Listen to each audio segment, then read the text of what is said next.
Donc, je vais essayer de vous parler de l'ouverture aux sciences humaines. Alors, c'est parti d'un rapport de la SIAZ, et le rapport de la SIAZ qui préconise qu'il faut favoriser l'ouverture aux sciences humaines et à des experts aux profils variés et à des lieux de formation hors mur, c'est-à-dire hors séminaire. Il faut articuler systématiquement et formellement la formation initiale et la formation continue des prêtres, des religieux, des laïcs engagés dans l'Église dans le cadre de la formation continue.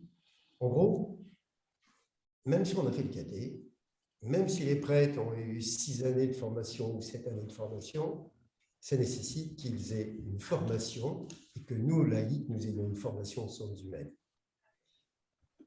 C'est dire que ce rapport nous incite fortement, nous laïcs et aussi prêtres, à nous former aux sciences humaines. Et je n'ai pas la prétention de faire le tour de toutes ces disciplines qui relèvent, c'est énorme, de la psychologie, de la sociologie, de la psychologie, des neurosciences. Et à elle seule, elle demanderait une énorme étude, et ce n'est pas l'objet de ce traitement qui est plutôt facile et accessible. Je vais essayer plutôt d'ouvrir des portes, et ensuite on pourra discuter. Premièrement, c'est que nous sommes dans un monde en mutation profonde. Nos sociétés est en proie à une transformation des conditions de vie liées à une mutation d'ensemble en rapport avec des découvertes scientifiques, mathématiques, astrologiques, physiques, qui modifient nos modes de pensée et aussi de comportement. Les progrès techniques vont jusqu'à transformer la face de la Terre. Vous le voyez tous les jours avec les nouvelles technologies qui modifient nos rythmes de vie. On l'a vu avec Internet, on l'a vu avec les visioconférences, les mails, voilà, les téléconsultations, j'en passe et j'en meilleur. Et donc, on voit bien que ça modifie absolument nos rythmes de vie, ainsi que les découvertes scientifiques qui ne cessent de nous surprendre. Alors, je vais prendre un exemple. Par exemple, dans l'évolution des espèces. Dans l'évolution des espèces, on sait très bien que la découverte de la matière et de l'énergie, ça remonte à 13 milliards d'années. Alors, ça pose des questions après. Et que l'évolution du genre humain, c'est 2 millions d'années, avec le Néandertal et puis l'Homo sapiens. Alors, par rapport au texte de l'Évangile, il est certain que certains ont remis en cause le récit de la création tel qu'il est évoqué en Genèse 1 avec les 2 récits de la création. Et nous savons bien maintenant que le récit de la Genèse ne parle pas des origines, mais il parle simplement du commencement dont Dieu est le principe même. Donc on a bien vu qu'autrefois on pensait que, il y a 3 millions d'années, on pensait qu'avant, au début, que vraiment ça s'est fait en 7 jours. Donc on voit bien que les sciences, l'astrologie notamment, la physique, les télescopes, nous ont montré que 7 jours, oui, on voit bien qu'on veut parler du commencement dont Dieu est le principe même. Voilà. Donc on a remis. Déjà dans Gaudium Espèce, voilà, Constitution pastorale de l'Évangile. Oui, bonjour Philippe. En 62, il est dit, donc le pape dit, en s'appliquant aux diverses disciplines philosophiques, mathématiques, sciences naturelles et en cultivant les arts, l'homme peut grandement contribuer à ouvrir la famille humaine aux valeurs du vrai, du beau et du bien, et à une vue des choses ayant une valeur universelle. On voit bien que tout au long de l'histoire, l'Église a essayé de trouver toutes ces valeurs de bien, de beau, et aussi trouver des valeurs universelles, par exemple de fraternité. Alors on va voir qu'on n'a pas souvent réussi, on n'y a pas toujours réussi. Mais les sciences humaines, le but, c'est de tendre vers ce beau, ce vrai et ces valeurs universelles. L'homme reçoit ainsi des clartés nouvelles de la sagesse qui, depuis toujours, était auprès de Dieu. Mais le mouvement de l'histoire devient si rapide que chacun peine à suivre, et de là naît une problématique nouvelle qui provoque à de nouvelles analyses, à de nouvelles synthèses et parfois à des incompréhensions. Le danger, nous l'avons vu, on pourrait en citer pas mal, mais on pourrait en discuter tout à l'heure, nous l'avons vu dans l'histoire de l'Église, est de défier la science. Le risque est grand de tomber dans l'obscurantisme et le fondamentalisme, qui sont sources de dérives et qui peuvent être une atteinte fondamentale à la vérité. Alors, je prendrai quelques exemples. Par exemple, l'affaire Galilée, que vous connaissez tous. Eh bien, le procès de Galilée, donc c'était au XVIIe siècle, hein, c'était la condamnation du savant, hein, l'astronome Galilée, hein, par l'Inquisition pour avoir dénigré ce qu'on appelle le géocentrisme. C'est un grand mot, mais qui est très simple. Depuis Aristote jusqu'au XVIIe siècle, on pensait que la Terre ne bougeait pas. C'est le Soleil qui tournait autour de nous. Et que c'est le Soleil qui tournait autour de nous. Mais l'Église était absolument opposée à ce principe parce que quelques versets de l'Ancien Testament disaient que la Terre était fixe, qu'il y avait le jour et la nuit, que c'était fixe. Et donc Galilée, lui, qui était un savant, et donc ce qu'on appelle l'héliocentrisme, et donc il a été mis à l'index, ainsi que ses œuvres hein, qui abordent ce sujet. Et donc lui, il a dit, bon, on m'interdit ça, je suis d'accord, mais le savant quand même a été, en 1633, il a été condamné à l'emprisonnement, et il est resté à demeure en résidence surveillée jusqu'à sa mort en 1642. Donc, on voit bien que la science vous voyez, que le XVIIe siècle, c'est pas vieux, hein, qu'on a découvert qu'on tourne autour du Soleil, hein, que la Lune tourne autour de la Terre, hein, c'est quand même... voilà. Et donc, le pauvre vieux, il a terminé sa vie en prison parce que l'Église, lui... Voilà. Donc, c'est quand même... On voit bien que les sciences humaines ont permis de rétablir une certaine vérité. C'est ça. Est-ce que je peux poser une question à propos de Galilée? Vas-y, oui. Dans le prolongement de Galilée. Non, approche-toi, parce que non, tu approches du micro pour qu'on t'entende. Approche-toi du micro. Oui, non, mais les gens qui sont en connexion ne vont pas entendre. Tu parles devant le micro, voilà, comme ça c'est mieux. On entend bien, on entend bien. J'ai une grosse voix. Après Galilée, il y a eu Kepler. Oui. Peut-être même avant. Copernic. Alors, qu'est-ce que tu penses des lois de Kepler et de l'attitude de Kepler par rapport à la foi et à la science? Alors là, c'est un long débat. Alors, je vais continuer. On va continuer. C'est ça, mon gars. On va continuer. Alors, après, il y a un deuxième, au XVIIe siècle, il y a eu la théorie de l'évolution, ce qu'on appelle le darwinisme. Donc, il s'agit de la théorie développée par Darwin, qui est au XVIIe siècle, selon laquelle les espèces évoluent selon une sélection naturelle. Les faibles meurent et les plus forts, les mieux adaptés aux contraintes de l'environnement, prospèrent. Et puis aussi, l'intérêt de l'évolution, c'est qu'autrefois, ce que je disais, c'est qu'il y a 7 jours pour la création, il y a 7 jours. Il n'y avait pas à discuter. Et donc, Darwin a dit non, mais les espèces évoluent, notamment l'homme. L'homo habilis, l'homo néandertal, l'homo habilis, voilà, et puis l'homme qui est devenu comme ça. Et donc, les questions qui se posaient, l'homme a été créé à l'image de Dieu, mais à quel moment? Est-ce que le néandertal, où il y a 2 milliards d'années, où c'était de l'énergie et de la matière, à quel moment ça a été un homme? Donc, la science nous pose des questions. Quand on dit que l'homme a été créé à l'image de Dieu, ça pose des questions fondamentales que les sciences humaines essaient de répondre à partir de quel moment on peut considérer que c'est un homme. Est-ce que l'homo habilis était un homme? Est-ce que l'homo sapiens est un homme? À la suite de 2 milliards d'années, ça pose des questions fondamentales sur les sciences humaines hein, et sur même notre foi. Donc, on voit bien que Darwin, qui a été un peu récusé, mis au rang des accusés.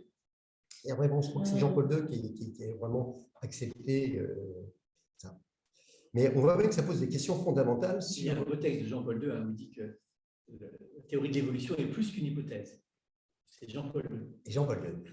Alors, nous constatons, j'allais y dire, que tout au long de l'histoire, il y a eu des dérives dans l'Église. Alors, j'ai donné 2 exemples, mais Je pourrais en citer 50, hein, mais j'ai pas voulu. Il y a eu des dérives dans l'Église, mais ce qui me semble important, c'est le travail de repentance qui a été fait par Jean-Paul II au moment, si vous vous souvenez, au moment qui a été fait en 1994 par Saint Jean-Paul II, au moment du jubilé, qui a été repris au moment du jubilé, un travail de recherche de vérité qui a été vraiment réalisé et qui a été vraiment de grande valeur. Et d'ailleurs, c'était une exhortation apostolique. Hein. J'ai relu un peu un truc, il y a quand même 18 pages sur que l'Église devait se convertir, avoir une repentance. C'est des très beaux textes. Hein. Moi, je les ai survolés là. Des très beaux textes pour dire que tout au long de l'histoire, il y a eu quand même des erreurs fondamentales hein, sur la notion de personne, sur la notion de liberté. Quand on forçait des gens, notamment en Amérique du Sud, des gens à se convertir au nom de notre foi pour qu'ils aient le salut éternel et qu'on tuait des gens pour ça. Donc, il y a eu ce travail remarquable de Saint Jean-Paul II lors du jubilé de Lille qui a corrigé et qui a demandé une repentance qu'on n'était pas dans la vérité, on n'était pas dans le vrai, on n'était pas dans les valeurs universelles. Donc, c'est vrai que l'Église a eu quand même, voilà, il y a eu des méfaits de corriger, mais je trouve merveilleux l'image de Jean-Paul II qui a eu cette repentance. Alors, les dangers de la science, je vais aller vite. Le danger, c'est d'abord le scientisme. Le scientisme, je vais essayer de le résumer parce que c'est un peu long, s'apprête donc à dominer tous les aspects de l'existence humaine au moyen des progrès technologiques. Les succès indéniables de la recherche scientifique et de la technologie contemporaine ont contribué à répandre une mentalité scientiste qui semble ne plus avoir de limites, étant donné la manière dont elle a pénétré les différentes cultures et les changements radicaux qu'elle apporte. Dans cette perspective, la mentalité scientiste a réussi à faire accepter par beaucoup l'idée que ce qui était techniquement réalisable devient moralement acceptable. Je vais prendre par exemple les avortements. Maintenant, dans tous les pays du monde, en Europe, techniquement, ça ne pose pas de problème, mais bon, voilà, ça devient moralement acceptable. À un moment donné, l'esclavage, on arrivait avec les bateaux, on pouvait quand même, hein, et ben, c'était accepté par la société globalement. Globalement, c'était accepté. Et après, l'Église l'a condamné hein, fortement, bien sûr. Mais il s'est passé un laps de temps. Donc, on voit qu'il y a des techniques. Autrefois, la peine de mort, c'était accepté par toutes les sociétés, aux États-Unis, en France. C'est-à-dire, techniquement, on avait la possibilité de tuer quelqu'un. Moralement, c'était bien accepté. Donc, voilà. Donc, ce qu'on appelle la science privilégie un peu le comportement moraux. Donc, voilà. Alors, moi, j'ai pris un autre exemple, par exemple, la découverte de l'ADN. La découverte de l'ADN est une découverte majeure, c'est sûr, parce que ça permet de guérir des maladies. Il a rendu, voilà, toutes les myopathies. Hein, il y a des progrès extraordinaires. C'est la thalassémie qui va être corrigée par on va pouvoir couper des bouts d'ADN. Vous savez que ce fameux ciseau, le CRIS, Cas9, là, on coupe.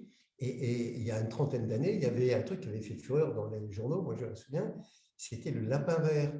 C'est-à-dire qu'il y avait un généticien qui avait pris de l'ADN du lapin, il l'avait coupé, il avait greffé un bout d'ADN de méduse. Et il y avait des lapins verts. Et puis il y a les clonages aussi, c'est ce que dit maintenant. Et je dis qu'actuellement, les chercheurs, malheureusement, dans les laboratoires du monde entier, quand on lit la biographie, les chercheurs manipulent des êtres vivants. C'est quand même, ils brisent en toute impunité les lois de la sélection naturelle, rien ne les arrête, pas même les caractéristiques originelles d'un organisme. On modifie les organismes. On va modifier le porc pour pouvoir greffer des cadres de porc ou génétiquement ou des reins pour qu'on puisse greffer des reins sur l'homme. Voilà.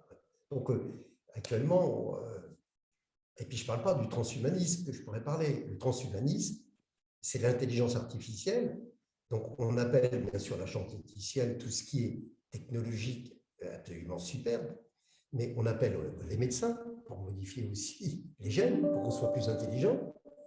On appelle les sociologues, on appelle… Donc, toutes les sciences humaines sont inclusives pour développer ce transhumanisme. Et demain, on va essayer d'avoir des gens plus intelligents. Ça commence. Il faut savoir que dans le monde entier, on travaille les chercheurs travaillent à ça. Donc, ce que je veux dire, techniquement possible, moralement inacceptable, mais pour beaucoup, c'est quand même acceptable. Donc, on voit bien. Le progrès actuel des sciences et des techniques peut favoriser aussi un certain, ce qu'on appelle l'agnosticisme, c'est les agnostiques. On peut craindre que l'homme, en se fiant trop aux découvertes actuelles, en vienne à penser qu'il se suffit à lui-même et qu'il n'a plus à chercher des valeurs plus hautes.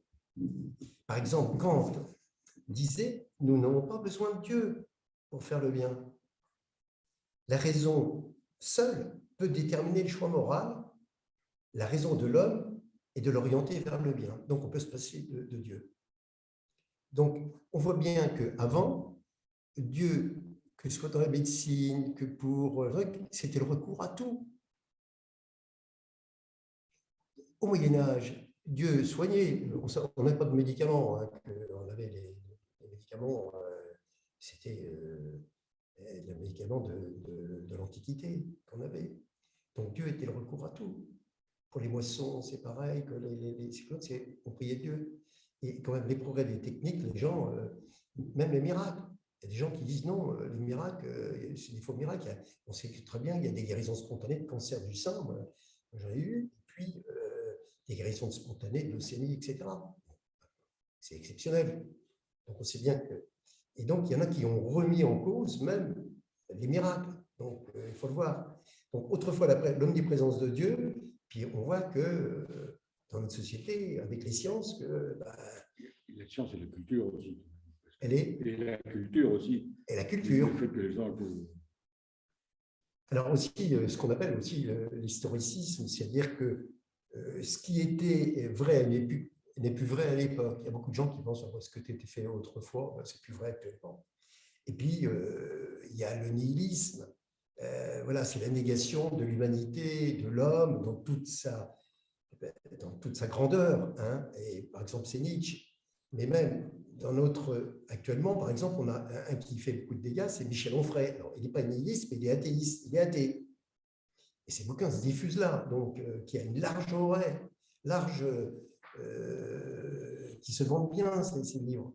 Et donc, on voit bien que, par exemple, quand on parle de philosophie, tout le monde parle d'Onfray. Si on parle de Bible, ils vont parler d'Onfray. Onfray a dit que saint Paul était un peu un illuminé, un petit bonhomme, etc. Et donc, on voit bien que la culture et la science, de temps en temps, nous détournent de Dieu. Voilà. Donc, il faut… Voilà. Mais, à côté de ces valeurs-là qui sont écrites, il y a des valeurs positives. Alors, le pape dit, le goût des sciences et la fidélité sans défaillance à la vérité dans les recherches scientifiques, dans l'encyclopédique Foi et Raison, Saint Jean-Paul II insiste sur l'importance de la philosophie en disant le lien intime entre la sagesse théologique et le savoir philosophique est une des richesses les plus originales de la tradition chrétienne pour l'approfondissement de la vérité révélée. Donc tout ça centré, il dit il faut avoir des philosophes et une théologie centrée d'où on vient, où on va, qu'est-ce que l'homme, voilà. Et donc, il faut avoir l'apport de la philosophie et puis de la théologie ensemble pour définir tous ces concepts. Il demande une attention particulière à la formation philosophique de ceux qui auront à annoncer l'Évangile aux hommes d'aujourd'hui. Donc, il continue en disant « La conscience que les savants ont d'aider et même protéger les hommes, mais ce n'est pas toujours facile. Par exemple, en médecine, pour moi, la médecine devient de plus en plus technique et de plus en plus efficace, ce qui a entraîné un relâchement de notre vigilance sur la qualité de relation médecin-malade. Pour ma part, j'ai toujours essayé de privilégier la relation médecin-malade, Mais il est vrai que les progrès scientifiques, notamment les progrès scientifiques, nous posent de nombreux problèmes éthiques. Pour notre foi, les avortements, la fécondation in vitro, il y a aussi les fins de vie. Voilà. En quoi, avec notre foi, est-ce que la science et puis la philosophie, est-ce que l'euthanasie est conciliable avec notre foi? Voilà, c'est des gros problèmes. Maintenant, on a la possibilité de le faire. La fécondation in vitro, on en parlait un peu tout à l'heure. L'Église ne l'autorise pas, il faut le savoir. Moi, il y a des membres de ma famille qui m'ont dit moi, j'ai des enfants du péché. Parce que ça fait condenser de la FIV, fécondation in vitro.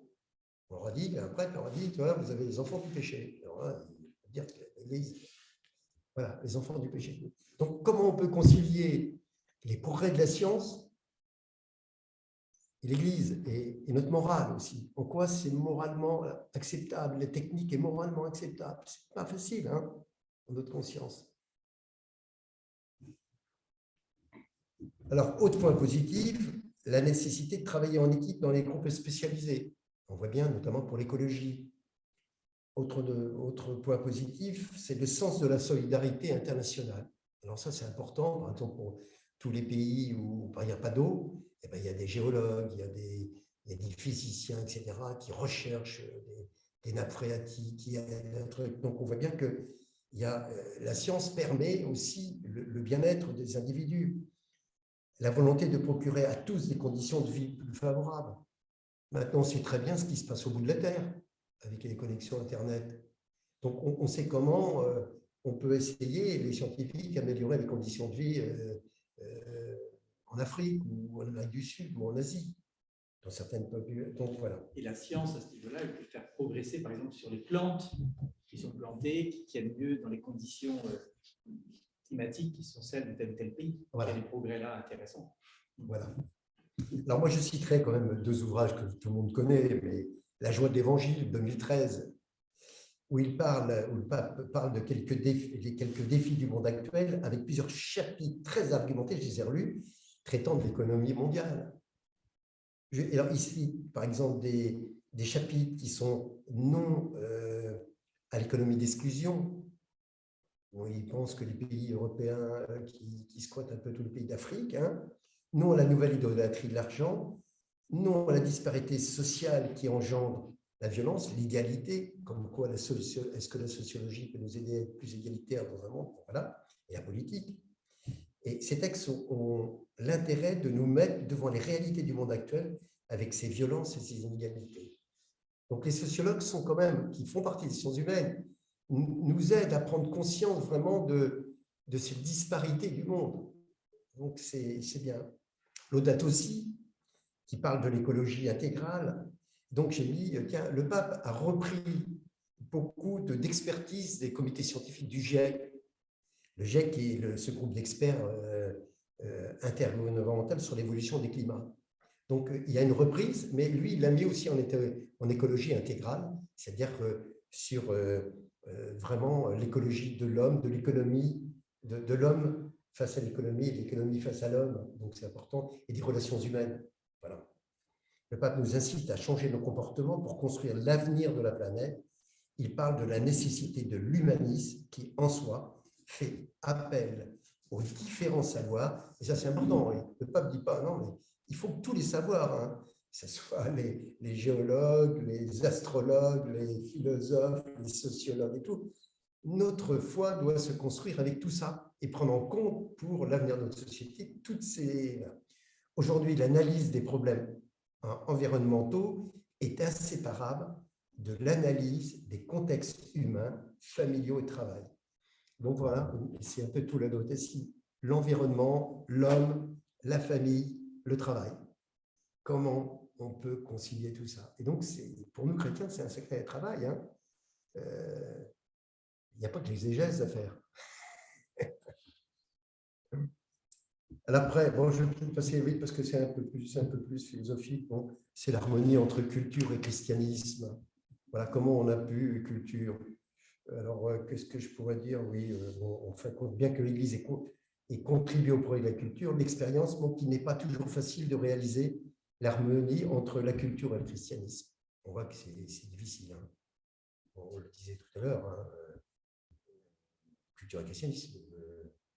On l'a vu, voilà, Galilée qui a été mis de côté, Darwin qui a été mis de côté, alors que Galilée était croyant. Hein, c'était pas, voilà. Donc, le pape dit ces difficultés peuvent insister à une plus exacte et plus profonde intelligence de la foi. En effet, les plus récentes recherches et découvertes des sciences, ainsi que de l'histoire et de la philosophie, soulèvent de nouvelles questions qui exigent de nouvelles recherches de la part des théologiens.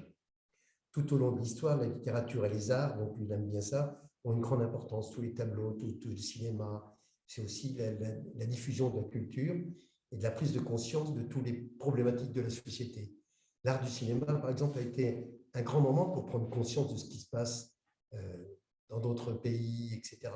Donc il dit non, ça c'est pas, ça a une importance pour la vie de l'Église. Ça a permis de mettre en lumière les misères, les joies, les besoins et les énergies des hommes et à présenter l'ébauche d'une destinée humaine plus heureuse. Donc les arts ne doivent pas être mis de côté, dit le pape. Hein. Voilà, j'en passe. Donc, Guillaume Espèce, il insiste aussi sur la collaboration nécessaire dans les séminaires et dans les universités des sciences théologiques et les autres sciences pour mettre en commun leur énergie et leur point de vue. La recherche théologique, en même temps qu'elle approfondit la vérité révélée, c'est bien sûr la vérité par rapport à Dieu, ne doit pas perdre contact avec son temps afin de faciliter une meilleure connaissance de la foi aux hommes cultivés dans les différentes branches du savoir. Je m'arrêterai là parce que je n'ai pas trop. Donc, ça pose. J'ouvre des portes. J'ouvre simplement des portes sans vraiment les traiter, hein, parce qu'il y a tous les bouquins, là, j'en ai quelques-uns. Mais ça pose des questions. C'est vrai, pour moi, ça pose des questions quand on relit ça sur tous les domaines actuels de la société, tous les domaines de bioéthique. Qui, moi, c'était mon problème. Quand j'étais interne, on me dit, Hirondelle, tu vas faire des avortements. J'ai refusé. Ah bon, ah bah oui, mais c'est les autres qui vont le faire, qui vont faire le boulot. J'ai dit non, voilà, donc voilà. Et maintenant, les modifications génétiques, parce qu'on donnait le seul boulot aux internes, hein, donc c'était. donc voilà, donc moi j'avais refusé, mais bon, mais voilà, la clause de conscience, bon, mais, qui n'existe pas. C'est encore. Ils veulent la retirer, cette clause de conscience. Donc voilà, tous ces problèmes, c'est des problèmes quand même énormes. Même par exemple, le choix de la politique, je pensais ça cet après-midi. La sociologie, les économistes peuvent nous donner, les sciences humaines peuvent nous donner un regard. Est-ce que ce qui est dit est vrai ou pas vrai? Les soucis de la vérité. Est-ce que ce que dit tel ou tel candidat est vrai? Donc, le fait, les chrétiens doivent aussi, ce que dit le pape, ils doivent toujours être au souci de la vérité et du vrai, en essayant de s'instruire par des économistes, des sociologues qui sont valables, etc. Je crois que rien que dans un domaine là, sur la politique, là, ça va être dans 2 mois. Voilà, en quoi, voilà, il y en a qui disent n'importe quoi, il y a des fake news, tout. Comment on peut avoir les bons journaux qui nous disent quel est le moins mauvais ou le meilleur? Et ça, les sciences humaines peuvent nous y aider. Hein, donc voilà, c'est dans beaucoup de domaines, mais dans le domaine de la médecine. Mais le transhumanisme, à mon avis, est quand même très dangereux. C'est-à-dire que la science, on veut donner à l'homme tous les pouvoirs et on va tout faire par la technologie et l'homme de dominer un peu la Terre, c'est de se vouloir un peu Dieu. Donc, on va manipuler certains hommes pour qu'ils deviennent de plus en plus intelligents. Oui, ça veut dire qu'il y aura quand même des dominants.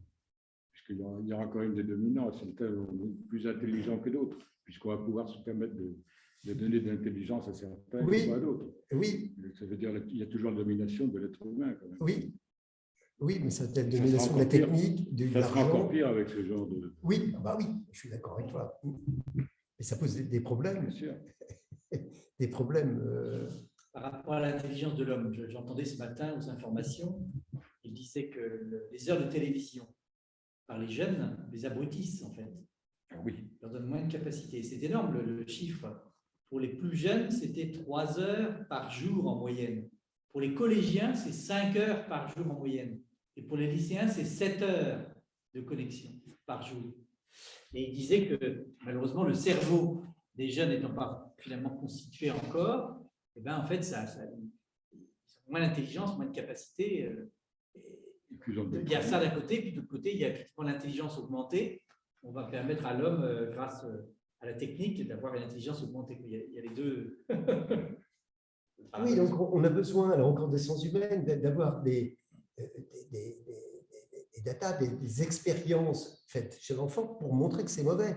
Et pour ça, il faut des sciences humaines, c'est-à-dire qu'il nous faut des pédiatres, il faut faire des études, donc il faut faire des stats, etc. Donc il faut faire tout un ensemble de choses pour prouver que c'est délétère pour les enfants. Et donc, on a encore besoin des sciences humaines. Là. La quantité est exagérée. La quantité, c'est une demi-heure à 1 heure, ça va, pas plus. Ils disaient ce matin. Bon, c'est un exemple. Et donc, ce que disait le pape aussi bien, surtout dans Gaudium Espèce, dans le bouquin de Antoine, qui dit que nous, chrétiens, on a toujours besoin de rechercher donc, cette vérité dans tous les domaines de notre vie. Voilà, de ne pas écouter des nouvelles comme ça qui nous mettent en erreur, d'être toujours être au souci de la vérité pour avoir une parole vraie. C'est un peu une difficulté. Justement, pour avoir une parole vraie, il faut peut-être dire aussi, moi tu parlais de Michel Onfray tout à l'heure, moi j'en ai lu 2 de ses bouquins, je pense que c'est intéressant quand même à lire. Mais oui. Dans la mesure où, justement, on s'aperçoit que nous, avec notre foi, on peut contrer en fait des choses que lui vient dire, enfin, les contrer. Même si on n'a pas de, je ne sais pas comment dire, si on n'a pas de l'intelligence que lui peut avoir à la rigueur, mais ce gars-là, c'est vrai qu'il est très fort, hein, en fin de compte. Il est intelligent, il est fort. Pour aller dans le même sens, quand on a la foi, ça peut nous aider à améliorer la science. Ce n'est pas la science qui dit vrai et puis on essaie de se rapprocher au reste, c'est avoir la foi. On fait de la recherche scientifique, le fait de croire en Dieu, et c'est pour ça que je citais l'exemple de Kepler tout à l'heure. Il a travaillé sur l'astronomie, sur il a diffusé la revue des planètes. Oui. En observant à la base, il était chrétien. Il s'est dit, l'univers est parfait. Merde, c'est pas vrai, je recommence jusqu'à arriver à ces fameuses lois qui étaient originales pour l'époque, de dire que les planètes tournaient autour de la Terre. Les lois de Kepler, c'est les lois qui donnent les planètes autour de la Terre. Oui. Oui. Jusqu'où la chose la plus intéressante. C'est déjà intéressant, ça. Si l'univers est parfait, c'est parce que les donné par Dieu, c'est Dieu qui a créé l'univers, donc Dieu est parfait, donc l'univers est parfait. Donc on doit trouver des règles, des théories logiques, scientifiques pour décrire et expliquer. Oui. C'est par Copernic et puis ensuite Kessler. Oui. Bon, je ne sais plus toutes les théories de Kessler. Oui, il y a aussi les physiciens qui travaillent sur le Big Bang et compagnie. Oui. Je connais moi des chrétiens qui travaillent là-dessus, hein, oui. aucun problème. Oui, mais je trouve que c'est très bien.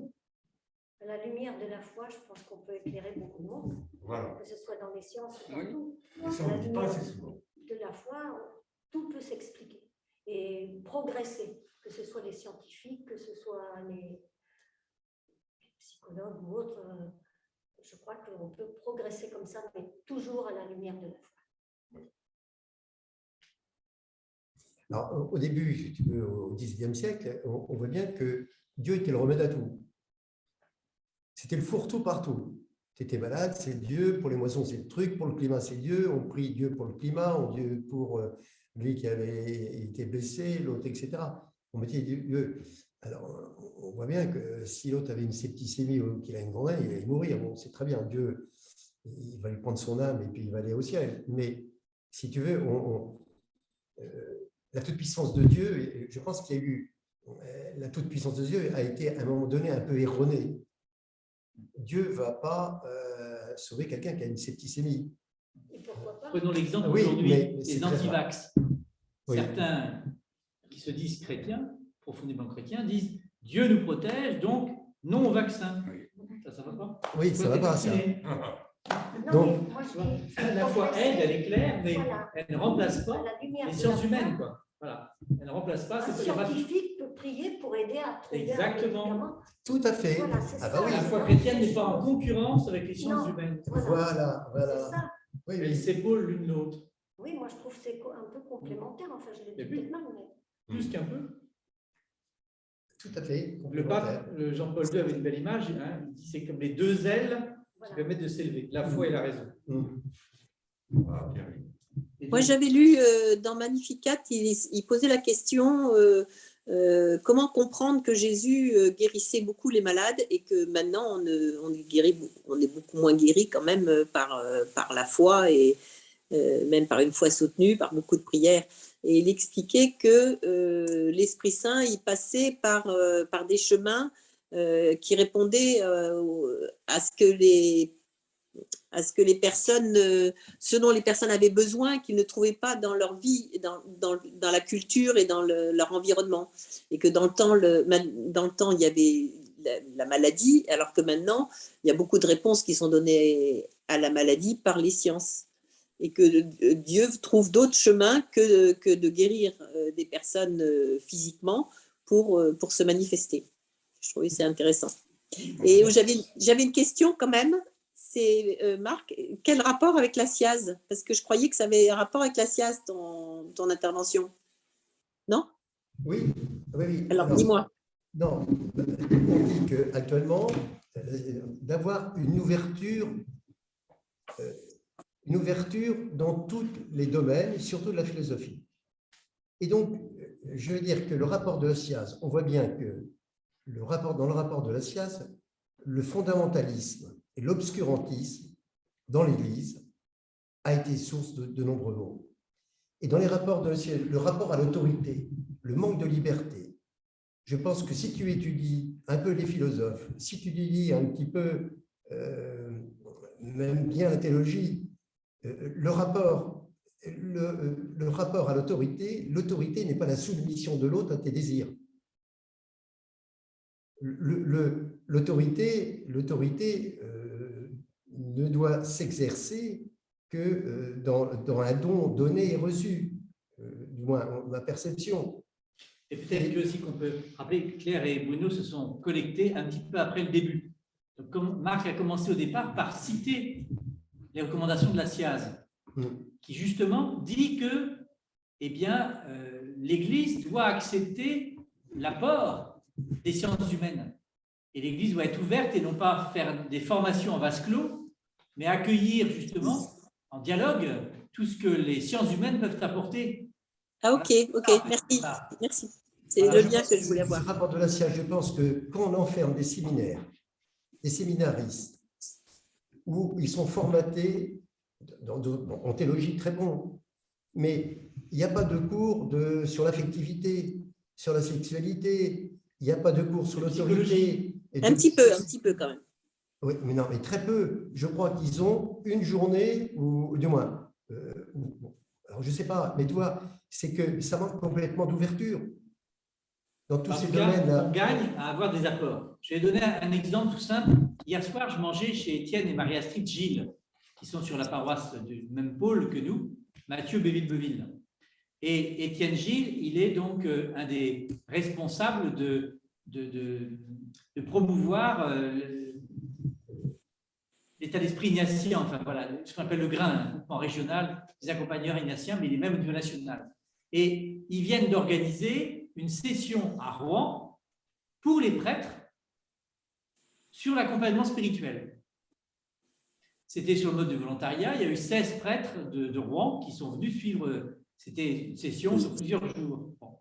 Et Étienne me disait hier soir que la plupart des prêtres disaient qu'ils n'avaient pas eu du tout de formation psychologique. Ouais. C'est quand même fondamental d'avoir moins de repères de psycho quand tu fais de l'accompagnement spirituel, quoi. Ouais, Voilà un exemple où on gagne en fait, en formation permanente. On ne peut pas tout faire en formation initiale, mais en formation permanente, on gagne à avoir des sessions comme ça où on a des apports de type voilà, psychologie ou même sociologie, etc. Voilà. Je pense qu'on y gagne tous, quoi. Avoir ces éclairages qui nous permettent peut-être de mieux exercer ensuite notre vocation, quoi. Voilà un exemple. Non, en fait, c'est l'ouverture en gros, des séminaires à toutes les sciences pour qu'ils aient une vue quand même beaucoup plus ouverte. Et pas que le séminaire, tu disais au départ, tu as bien dit, toutes les oui, formations chrétiennes. Toutes les formations, et pour les chrétiens. Il n'y a pas que les trucs, les laïcs aussi. Voilà. Parce qu'on voit bien qu'il y a un certain nombre de laïcs qui sont quand même, on est un peu dans l'obscurantisme. Voilà, je pense donc, c'est vrai, c'est pas tout à fait le truc, c'est qu'il faut quand même s'ouvrir à diverses choses pour avoir un point de vue à peu près honnête et vrai. Et dans nos relations. Et dans nos relations, oui, on ne peut pas. Et je pense que ça notamment dans l'Église, ça pourrait vraiment, c'est un bon remède. Cette formation est un bon remède à tout ce qui est pédophilie, être en surplomb par rapport aux autres. Et on voit dans le mode traditionnel, les traditionalistes, ils sont ce qui se faisait autrefois, c'est comme ça que ça doit se faire. Il y a quand même le prêtre qui est au-dessus, il y a quand même les fidèles, c'est la deuxième zone, ils sont derrière les grilles, tu vois, donc quand même. Hein, Mais après, ils enrichissent aussi notre foi, parce que si tout le monde pensait comme nous, c'est pas non plus normal. Ils enrichissent de par leur... on n'a pas à les mettre à part, on a à les accueillir. Eux aussi, ils ont une forme de pensée qui est différente de la nôtre, et c'est quand même intéressant. Ils ont la foi, ces gens-là. On n'a pas à les mettre à l'écart, mais voilà. Après, si on en revient aux sciences humaines, puisque c'est le thème de ce soir, voilà, n'ayons pas peur de tous les apports des sciences humaines qui sont apportés par des gens qui soient chrétiens ou non d'ailleurs, peu importe, mais qui sont compétents dans leur matière. Je pense aussi, moi, par exemple, le diocèse, là, s'est posé la question de remanier les paroisses, etc. Ben, on a fait appel à la sociologie pour nous aider à faire un découpage à peu près, voilà, qui tienne la route un petit peu, quoi. Donc, c'est voilà, un exemple intéressant aussi, quoi. Sur les bassins de vie, etc., ben, n'empêche que les sociologues nous aident voilà, un exemple comme ça, mais il y en a plein d'autres, quoi. Je pense que voilà, on n'a pas à avoir peur. L'Esprit Saint parle au sein de l'Église, on l'espère de tout cœur, mais il parle aussi à travers toutes les sciences humaines, y compris par des gens hors Église, quoi. Alors, les sciences humaines ne sont pas ni hors Église ni dans l'Église, elles sont voilà. Il y a des gens d'église qui sont dans les sciences humaines et d'autres non, quoi. Mais les sciences humaines nous apportent, dans la mesure où, comme tu disais tout à l'heure, Marc, la science ne devient pas scientisme. Oui. C'est-à-dire voilà. prétendant au-dessus, voilà, et comme prétendant avoir la vérité.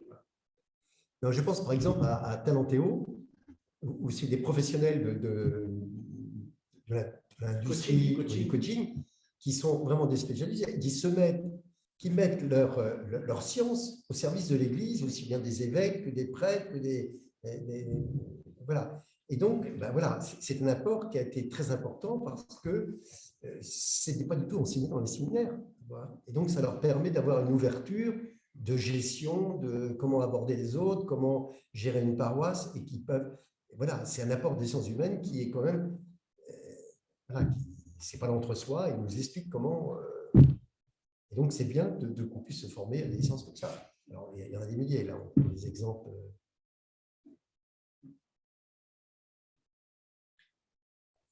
Il y a Emmanuel qui nous a rejoint.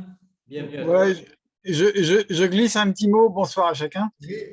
Sur l'apport des sciences humaines, effectivement, c'est très intéressant pour l'Église, mais il y a plein d'autres secteurs de la société où ça n'est pas encore utilisé. Dans beaucoup de petites entreprises, en termes de management, il y aurait beaucoup d'apports à faire. Dans le monde associatif, pour gérer un bureau, avec dès que c'est un petit peu gros, pour savoir gérer les mandats, les responsabilités, la délégation, etc., il y a énormément de lacunes dans ce domaine. Donc, l'Église n'est pas toute seule à être fragile sur le plan de l'apport, de tout ce qu'il pourrait y avoir sur les sciences humaines. C'est l'ensemble du collectif qui gagnerait dans toute la société à le faire. Voilà. Donc, on n'est pas, l'Église n'a pas le réflexe d'aller chercher des moyens en dehors d'elle-même. Heureusement, si, de plus en plus, mais c'est encore lacunaire. Mais il n'y a pas que l'Église qui a ces difficultés-là, d'aller, voilà. Voilà, c'est un grand débat, hein, malheureux. On pourrait en discuter très longtemps parce que c'est. L'Église, elle a le courage de se remettre en question. C'est vrai, c'est vrai. Le chemin est long quand même. Hein. La démarche. C'est le début. C'est le début. Ouais, c'est quand même laborieux, mais bon. Le chemin est long. Le chemin est long pour plusieurs raisons. On est nombreux, on est différents et on a un poids culturel avec nous qui est très important. Hein, c'est-à-dire que voilà, quand on a un certain âge, on arrive avec son poids culturel et s'en défaire est toujours douloureux, difficile, quoi. Et dans plein de domaines. Voilà, Ouais, l'historique aussi. Oui, oui. On a largement parlé quand même du rapport entre l'Église et puis les sciences dans l'histoire. On a quand même un passif un peu aussi. Ouais, est-ce que la culture du Normand va dans le bon sens par rapport à tout ça? On est en Normandie, attention. Voilà. Oui, vas-y. Est-ce que vous entendez quand Isabelle parle? Un petit peu plus fort. Approchez un petit peu voilà, le micro, voilà, c'est mieux. Voilà. On a un prof d'histoire, donc on va s'ouvrir. Tu as parlé à plusieurs reprises de l'avortement et de la fin de vie. Et je pense qu'on peut répondre aux gens qui attaquent l'Église parce qu'elle refuse l'avortement. Et on peut répondre par les textes anciens. Dans le comment ça s'appelle, le Code d'Hammurabi, qui date du XVIIIe siècle avant Jésus-Christ, à la fin 1792. Il est écrit « Je suis le roi du droit. Je protège la veuve et l'orphelin. » Qu'est-ce que ça veut dire? Ça veut dire que les bonnes sociétés doivent protéger d'abord les plus faibles. Et puis, dans la Déclaration des droits de l'homme, la nôtre, mais celle qui les précède, hein, parce qu'on a tout piqué à la Déclaration des États-Unis et à celle de l'Angleterre un siècle avant, il y a cette notion aussi. Donc, dans le cas de l'avortement, qui est le plus faible? Qui est à protéger si ce n'est l'enfant à naître? Et quant aux personnes âgées en fin de vie, c'est évident. Et ça pose la question, toi, suivant les trucs, à partir du moment, quel moment c'est un être? Est-ce qu'un embryon qui a 2 jours, c'est un être? Est-ce que c'est une personne? Qu'est-ce que c'est que la notion de personne? Alors, il y a certaines religions qui disent c'est quand il y a un cœur. L'autre, ils disent oui, c'est à 12 semaines. L'autre, c'est laquelle? Voilà, l'autre, c'est 40 jours. L'autre, c'est là. Est-ce qu'un œuf fécondé est une personne? Qu'est-ce qu'une personne? Philosophiquement, ça pose des questions de fond avec les philosophes. Oui, puis la loi française, c'était d'autoriser l'avortement dans des cas de grande détresse. Ce n'était pas un moyen de contraception. Et c'est la loi qui a été dévoyée parce qu'il y avait certaines mères qui étaient enceintes de force ou étaient en grande détresse. Et voilà, c'était une proposition pour répondre à cette détresse. Après, c'est sûr que fondamentalement, ça posait question, mais il y a aussi l'humanité, enfin l'humain, l'attention à l'humain, qui nécessite un regard peut-être moins pur et dur. Je ne sais pas quel serait le regard du Christ par rapport à une femme en grande détresse à ce stade-là. Mais tu parlais de l'embryon et de savoir à quel moment. C'est une personne. On a affaire à une personne. Oui. Il y a 20 ans, je crois, pas mal d'années, hein, il y a eu une demande à l'Assemblée, enfin, la Chambre des députés, de légiférer là-dessus. Et il y a eu un refus majoritaire. Parce que c'est très compliqué. Suivant les cultures, il y en a qui vont dire l'embryon, c'est. Même scientifiquement, est-ce qu'on est en mesure de le faire? Scientifiquement, on voit que c'est un processus. Oui, c'est un processus. Après, à quel moment est-ce qu'on dit là, ça l'est, ça ne l'est pas? Est-ce qu'on est encore des êtres humains? On est en voie de construction toute la vie. Oui. Jusqu'à la fin de notre vie, on devient de plus en plus humain ou on devient de moins en moins. Stérilé, on disait que c'est un œuf fécondé, donc c'est un processus abortif. Bah oui. Donc, il y a un autre qui dit ça. Oui. Hein? Moi, je vais rebondir sur ce que dit François. Finalement, il n'y a qu'à son enterrement qu'on est vraiment humain. Et encore, parce que au paradis, Dieu va nous Non, faire. mais le prochain commentaire que je vais faire, je vais en parler. On essaye Je le sens de bien. penser à l'humanité, mais Je vais revenir sur le problème de l'avortement. Je pense qu'en fait, le vrai problème de la société, je ne parle pas en tant que chrétien, c'est qu'à partir du moment où on met en exergue la liberté humaine, qu'on privilégie, et c'est un héritage du christianisme, la femme est libre, donc elle peut se débarrasser de l'embryon qu'elle a dans le ventre. C'est ça le problème qu'on a. Et je pense qu'en tant que chrétien, il faut qu'on se positionne vis-à-vis de choses comme ça. Parce qu'il y a actuellement la société qui est en train de faire un retour sur abandonner le transcendant ou l'immanent pour se focaliser sur elle-même. Et je pense que c'est là, en tant que chrétien, qu'on peut arriver à faire quelque chose, ou qu'on doit faire quelque chose. J'ai lu quand même beaucoup sur les gens qui avortaient, les femmes qui avortaient. Et alors, je peux vous dire, à chaque fois, c'est un traumatisme pour elles, même des années après. bien sûr. Ouais, c'est évident. Oui, mais ceci dit, moi j'ai vu des femmes qui ont fait 2 ou 3 avortements, j'ai dit ça vous fait quelque chose? Non, de toute façon c'est un droit, le truc. C'est pas tout le monde. Oui, il y en a qui ont des séquelles, mais maintenant ce qu'on disait tout à l'heure, ce qui est techniquement possible devient moralement acceptable. À partir du moment où tu es dans une culture, moi j'ai eu des patients et ils avaient fait 3 avortements. Elle m'a dit c'est pas un problème, docteur. C'est votre problème? Elle m'a dit, mais pas le mien. J'ai pas du tout. C'est un mode de contraception, ce n'est pas un problème. Donc, il y a des femmes qui ont une souffrance, surtout quand c'est demandé, elles ont été poussées à le faire, et contre nature, mais il faut savoir que dans certaines personnes, ça ne leur pose pas moralement, pour elles, c'est accepté. Mais ça peut revenir, cette souffrance-là peut ressortir. Je les ai connus longtemps, moi, hein, 20 ans, jusqu'à ma retraite. Ça peut. Ça peut, peut-être que là-haut. Non, mais toi, parce que maintenant, c'est moralement, c'est passé un peu dans la normalité. Hein. Jeune fille arrive, et puis voilà. Il n'y a pas conscience, finalement, que c'est un mal. Oui, il n'y a pas de conscience, donc qu'est-ce qui est péché? Ça revient du coup à ce qu'on appelait un petit peu une modification de la conscience. Hein. C'était donc un enseignement qu'on a fait déjà là, avant sur la conscience, le premier. Et pour la conscience doit être éclairée, quoi, sinon. Et à mon avis, le grand danger pour l'homme demain, c'est les modifications génétiques, pour moi. Parce qu'on ne sait pas, là, on parle de clonage, mais avec les petits ciseaux, le CRISP, là, on joue vraiment aux apprentis sorciers. Oui, c'est sûr, mais il y a des modifications génétiques qui peuvent guérir, améliorer une santé. C'est ça qui est compliqué. On va guérir l'homéopathie, la thalassémie, toutes les maladies génétiques, on va en guérir. Beaucoup de maladies sont génétiques. C'est pas accepté par l'Église, il faut le savoir. Peut-être qu'un jour, ça le sera. Un jour ou l'autre. Alors, donc, on est en processus de Galilée, là. C'est pas accepté, on verra dans un siècle ou deux. Non, peut-être plus avant. Peut-être plus vite. Hein. Parce qu'il travaille beaucoup là-dessus. Hein. Ah ben, il travaille. Non, mais ce que veut dire Marc, c'est que l'Église acceptera peut-être. Ah. Comme elle a mis du temps à accepter avec Galilée que la Terre tourne autour du Soleil et non pas l'inverse, peut-être qu'il faudra un certain temps pour que l'Église accepte, mais peut-être qu'un jour elle acceptera. On l'attendra pas. Mais alors,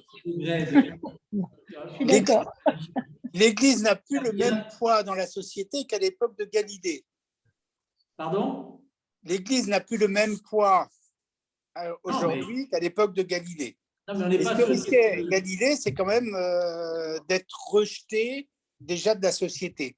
Alors que maintenant, l'Église condamne l'avortement, je me fais avorter, je continue à avoir des copines. Hein. Ce n'était pas le cas à l'époque de Galilée. Ouais. Donc, là, une modification génétique. En même temps, on tape sur l'Église, mais l'Église, c'est notre famille. Bien sûr. Bien sûr. Oui, on est dans un climat qui bouge beaucoup, tu vois, avec toutes les sciences, on n'avait pas ça, la physique, les mathématiques. Bon, il est moins 20, peut-être qu'on va clore notre temps de séance. Merci à Marc d'avoir plongé dans ce sujet important, hein, puisqu'encore une fois, c'est le rapport de la SIAZ qui nous invite à être ouverts sur l'apport des sciences humaines pour l'Église. Les sciences tout court, pas les sciences humaines. C'était sur les sciences humaines ce soir, le thème. Voilà, c'était sur les sciences humaines, mais après, Marc est parti aussi sur les sciences dures un peu plus. Et voilà. À partir de cette recommandation de la SIAZ, mais on voit que ça démarre. Il regroupe maintenant aussi, même les neurosciences. Hein. Merci. Et alors, au mois de mars, il n'y aura pas d'enseignement en rapport avec la SIAZ, puisqu'on démarrera, on aura plusieurs mardis de suite sur les associations caritatives, enfin, voilà, sur marquer le carême. L'équipe pastorale, on a décidé de prendre ce thème. Enfin, ce seront des gens de la paroisse qui témoigneront de ce qu'ils vivent au sein de telle ou telle association. Par exemple, Patrice témoignera de ce qu'il vit au sein du Secours catholique. Quelqu'un d'autre témoignera voilà, de telle ou telle association. Ce sera des témoignages de paroissiens sur ce qu'ils vivent, ce qu'ils ressentent dans cette action qu'ils vivent dans le caritatif. Puis on reprendra après les recommandations de la SIAZ au mois de mai. Voilà, merci à vous. Catéchèse et la SIAZ. Ah oui, il y aura 2 thèmes au mois de mai, au mois de juin, on verra. Un sur la catéchèse, je ne sais pas si c'est sur la catéchèse exactement, enfin, l'éducation, je crois que c'est sur l'éducation. Voilà. Et puis l'autre qui sera sans doute sur le sacrement de la confession. Si on le vivait bien tel que le Concile le demande, ça serait de beaux garde-fous pour justement éviter les abus. Voilà. Ah bah oui, ça m'intéresse parce que moi, la confession, depuis que j'ai pris connaissance de ce qui s'était passé dans certains confessionnaux, j'arrive plus, moi. Oui, mais justement, c'est parce que, en fait, le Concile Vatican II demande que ce soit vécu dans un certain contexte qui éviterait les abus. Donc, j'essaierai peut-être de développer ça au mois de juin. Très bien, très bien. Voilà. OK. Bon, et bien, bonne soirée. Merci bien. Merci bien. Bonne soirée à tous. Bonsoir. Bonsoir. C'est des débats, oui, c'est des débats.